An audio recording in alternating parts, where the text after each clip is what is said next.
Otherwise, it's fan-fucking-tastic, and I love it. I'm a Halo fan now. I bought a cool Lego set of a Master Chief helmet, which I haven't showed you. That's in the room. I think. Well, it was displayed out there, right? I didn't realize it was Lego. It just looked like a helmet. So it's not Lego. It's Mega Bloks. They still have the rights somehow to the Halo property.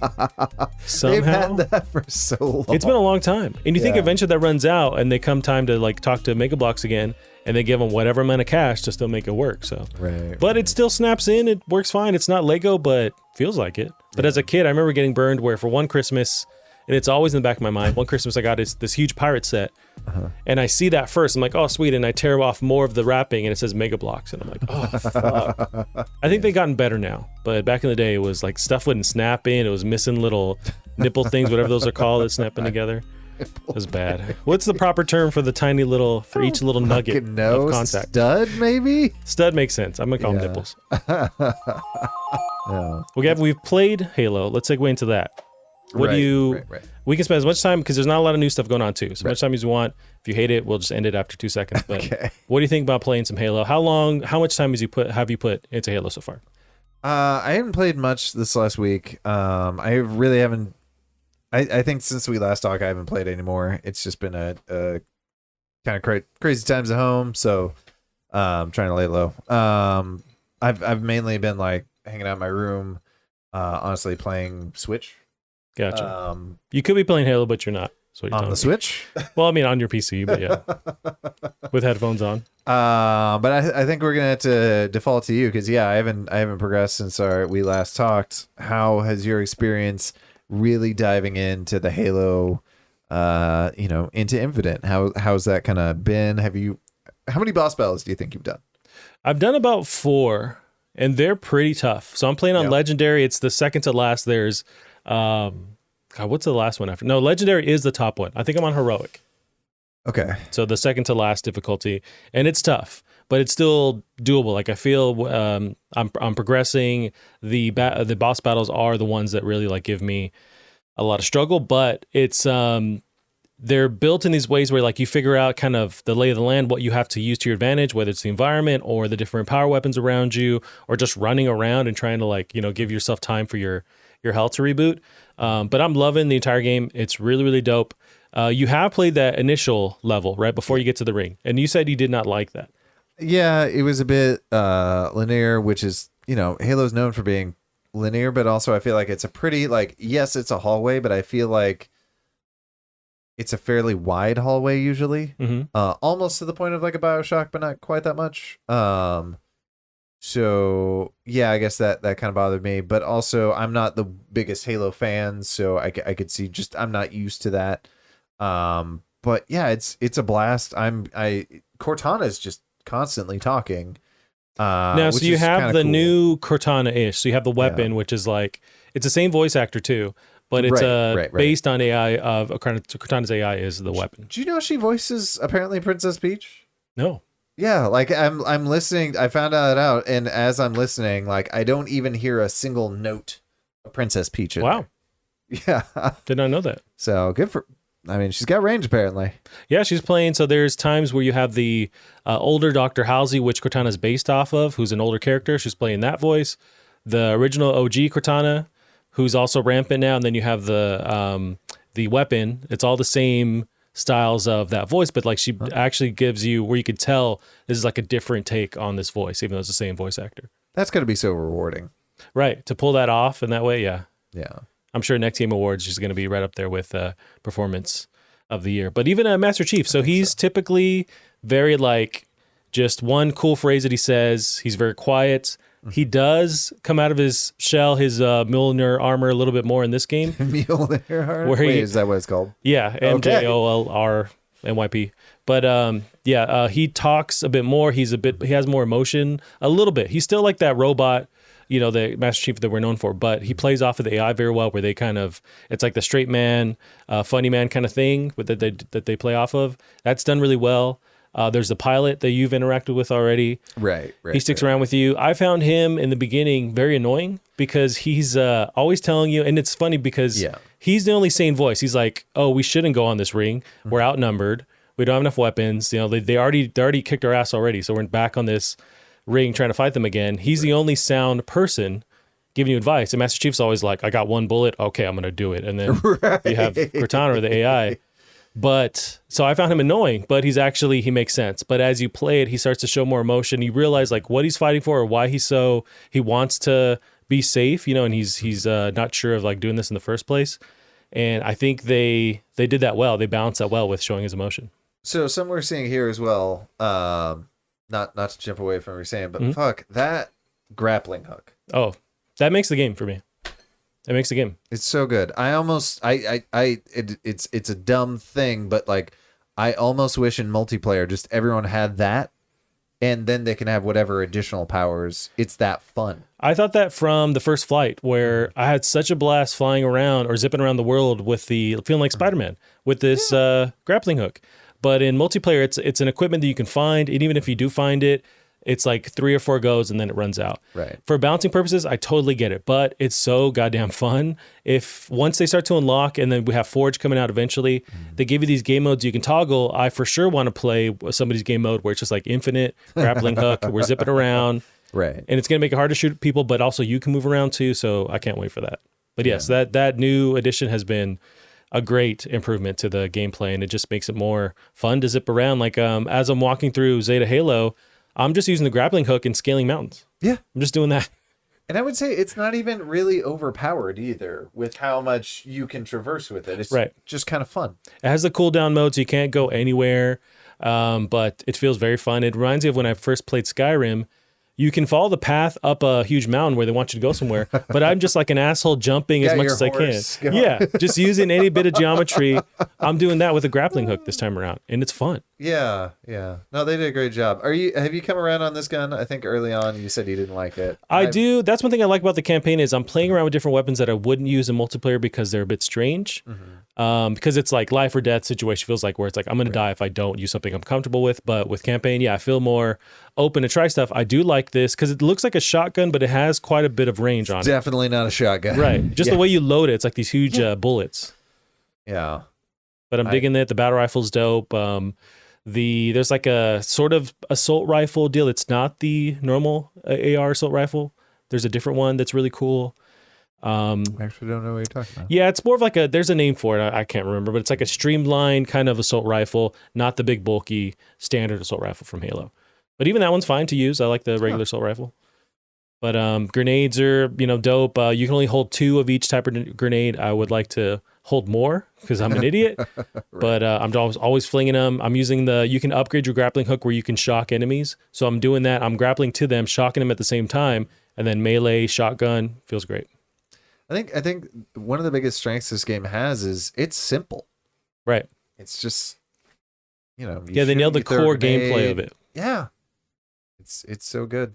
Now we've added grappling hook and you have the open world on top of that. Yeah. I'm still getting used to the time to death in campaign as opposed to multiplayer. That's a little weird to me. Is this so you're not talking about this gun? So that is a standard assault rifle. There's another one that it's not burst, which this one is burst. Oh, I know. But it's not the battle rifle where you can zoom in.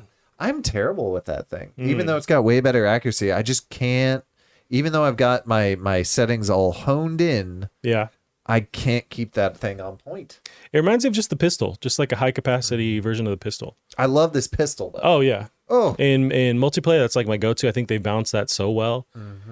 Yeah, nothing but good things. I'm trying to avoid finishing the story. As at the point I'm in right now, I think I'm 3/4. I'm pretty close to the end of the story. So now I'm taking off stuff around the map so to just give me more time. But I'm about 15 hours in, I'd say. Oh well. But now, is the story doing it for you? It is. So that's one criticism I've heard from a lot of people, and I think it's justified. But for me, I'm satisfied with what they're revealing. I think from what I've heard too, without trying to read the ending, the way there's not a payoff that people are saying. So I haven't experienced that yet. But what they reveal with the story, I'm liking. I like the new AI companion, which is the weapon. She's this. She's almost like this younger, kind of naive AI, but she's funny. She's not as serious. She plays off of Master Chief very well. There's the pilot that I've grown to like a lot, especially when he has this kind of breakdown and you have that moment with him. It's really cool. So I'm pretty positive on the story. I dig it. The other characters tend to bring out a little bit more in Master Chief this time around. He's not so like isolated, it feels like, from the past games.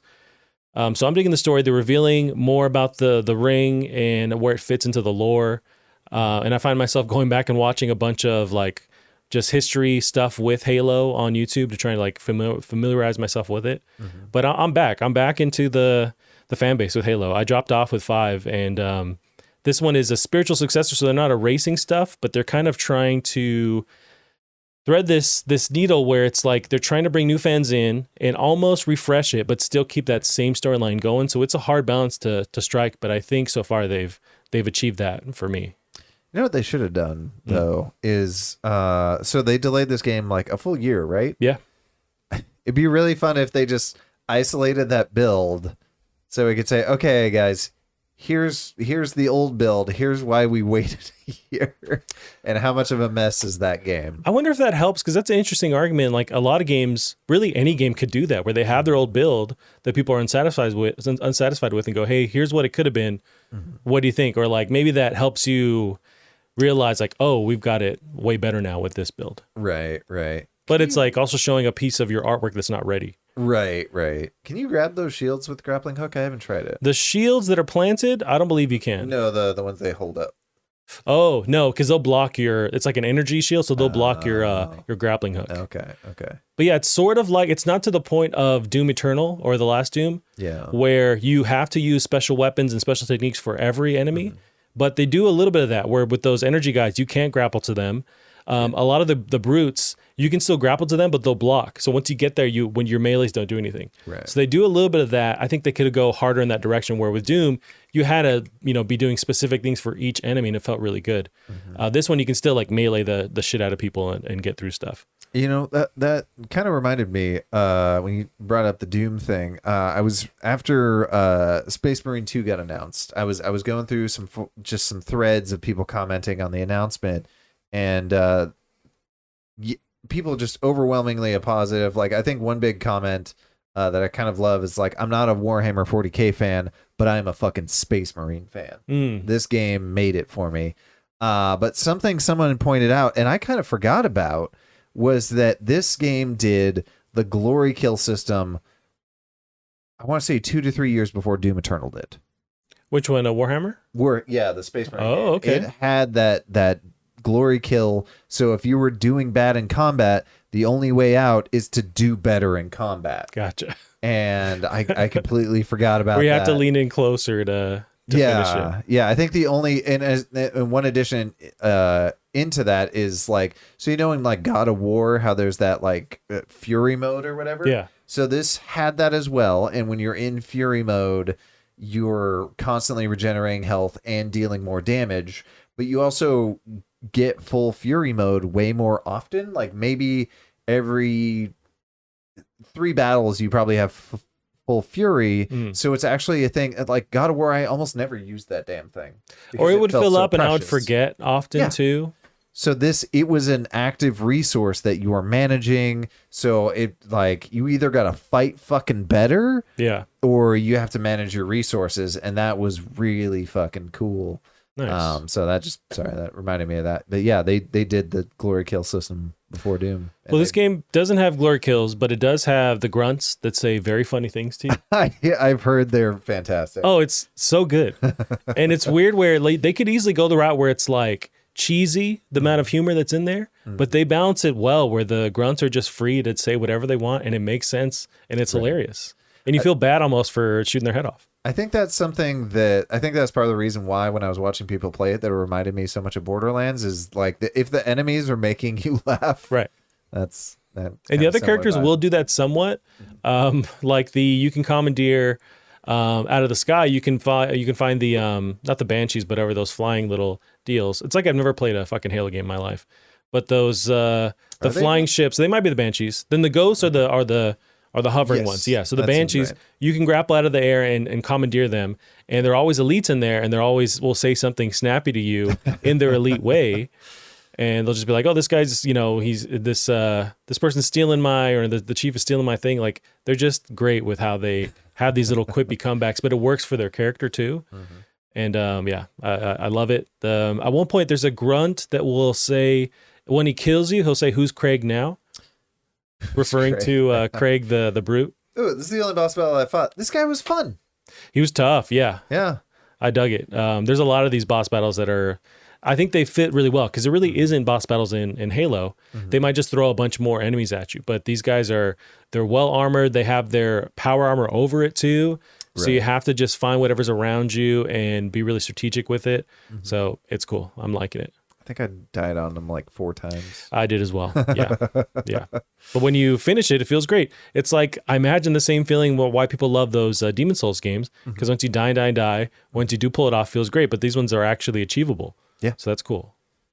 I mean, it just goes to, really, a good boss design should be just fun. And this is fun to fight. We want to keep playing. I have heard of other boss battles towards the end, which I'm kind of getting close to, that are very, very tough. And so I'm not looking forward to that. But yeah, I'm just listening to podcasts and clearing off stuff in the world. Oh, there's plenty of like audio logs you can find along the way that are really cool that explain the lore. And then just hearing the grunts and stuff, where more often now I'd like to hear the world. You don't want to just mute it out completely because there's a lot of cool stuff that happens around you. The sound around you is really, really awesome. And just hearing the nature sounds and the stuff that's going on and hear little battles in the distance. Yeah. I think they nailed it. I'm very excited I'm also wondering, and people are kind of breaking this down online, what does the future look like? So 343 has said, this is Halo. Like this is their Halo for this generation. There's not going to be a Halo Infinite 2.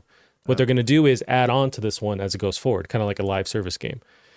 But from what I understand, and from what I played quite a bit of Halo Infinite. There's still a lot of the ring you don't explore. So do they just kind of start unlocking parts of the ring? Unless at the end you blow up the whole thing, then yeah, you have nothing left. But assuming that's still standing, I guess they could just unlock chunks. And this is a new world in a year or two. They unlock stuff like that. I wouldn't be mad at that. Yeah, the focus is multiplayer and then adding stuff to this as time goes on. I think one other comment from reviewers that I do immediately agree, and I started agreeing with it very quickly, is fuck, this would have been better with co-op though. Yeah. Especially with the boss battles. Like make them a little tougher too. Right. And kind of scale it. I wonder how they're going to deal with that when it comes to co-op. Yeah. They could get back in good graces with the co-op thing if they pair the co-op announcement or launch with a new DLC, like a new part of the Halo ring, to help to give you both, if both parties have finished it, which most likely like, in 6 months we have, they give you an incentive to join together to fight this new area. That could be cool. Yeah. Otherwise, it's fan-fucking-tastic, and I love it. I'm a Halo fan now. I bought a cool Lego set of a Master Chief helmet, which I haven't showed you, that's in the room. I think, it was displayed out there, right? I didn't realize it was Lego. It just looked like a helmet. So it's not Lego, it's Mega Bloks. They still have the rights somehow to the Halo property. Somehow. They've had that for so long. It's been a long time. And you think eventually that runs out and they come time to like talk to Mega Bloks again, and they give them whatever amount of cash to still make it work. So, but it still snaps in. It works fine. It's not Lego, but feels like it. But as a kid, I remember getting burned where for one Christmas, and it's always in the back of my mind, one Christmas I got this huge pirate set. And I see that first. I'm like, oh, sweet. And I tear off more of the wrapping and it says Mega Bloks. And I'm like, oh, fuck. It's like Rosard or whatever compared to Crayola. I really like their, they had like a cool alien set that I had back in the day. And I fucking loved the Mega Bloks aliens. They were super cool. Was it their own aliens or like Alien the movie? It was their own aliens. Gotcha. And this is way pre-Halo and stuff. I see. I think they've gotten better now. But back in the day, it was like stuff wouldn't snap in. It was missing little nipple things, whatever those are called, that snapping together. It was bad. What's the proper term for the tiny little, for each little nugget of contact? Stud, maybe? Stud makes sense. I'm going to call them nipples. But do you have an interest to continue and actually see this campaign through? I do. I do admit, like, co-op would just be way more fun. Especially when you're saying, like, you haven't put in that many hours and you feel like you're almost done. Like, that seems very doable. Yeah, co-op. With the campaign at least, there's a ton of stuff that you can chip away at. It doesn't seem daunting too. Like there's a Witcher where there's just a ton of stuff on screen that always kind of like overwhelmed me. I think they bar. Talk to everyone in it. Nope, I'm good. I'm out. Yeah, and remember all their names too. Oh, you didn't remember their birthday? Well, fuck you. Yeah, no, it's great. I was playing before you got here and. Really digging it. I'm glad to be a fan of Halo again, and yeah, nothing but positive stuff.